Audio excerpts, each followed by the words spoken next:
सरकारी कालवा आणि या कालव्याचं पाणी कमीत कमी 30 ते 40 किलोमीटर अंतरावरून येते मोरणा धरणाचं. हे मोरणा धरणाचं पाणी सर्व शेतकऱ्यांना बागायत होण्यासाठी फार मदतीचं असते, त्याच्यामुळे काढलेलं आहे. आता अशा क्षेत्रासाठी ही मायनर पाहू शकता किती खोल आहे आणि हे पाहू शकता तुम्ही शेत किती वरती आहे. तर याच्यासाठी लोक उपसा सिंचन करतात. त्याच्यासाठी ट्रॅक्टरनं किंवा इंजिननं पाणी उपसा करून शेताला दिलं जाते. आता इकडे हे दूर असल्यामुळे लाईनचे वगैरे काही व्यवस्था नाही आहे आणि गाव तुम्ही पाहू शकता, गाव खूप दूर आहे. गाव आहे इथून 3-4 किलोमीटर अंतरावर. तर ते इथं लाईनची वगैरे काही व्यवस्था नाहीये. तर अशा पद्धतीने लोक सिंचन करतात. आणि समोर ही मायनर जाते 5 किलोमीटर अंतरावर. तर तिकडे गावाजवळ लेवल येते समजून चला. काही कमांड मध्ये येते क्षेत्र, काही अनकमांड मध्ये. अनकमांड मध्ये जे उंच भागावर क्षेत्र येते ते अनकमांड मध्ये येते आणि कमांड मध्ये जे येते जिथं गेट मधून पाणी दिलं जाते त्याला म्हणतात कमांड मध्ये. कमांड मध्ये म्हणजे खालून पाटाचं पाणी दिलं जाते सरी पद्धतीनं आणि वरंबा पद्धत जे म्हणतात ना त्या पद्धतीने दिलं जाते.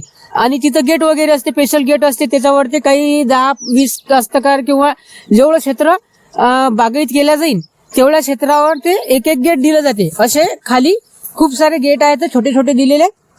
त्या गेट मधून ज्या शेतकऱ्यांना जसं पाणी पाहिजे ते आपलं गेट उघडतील आणि आपल्या शेताला पाणी देतील. अशा पद्धतीनं याच्यामधून पाणी दिलं जाते.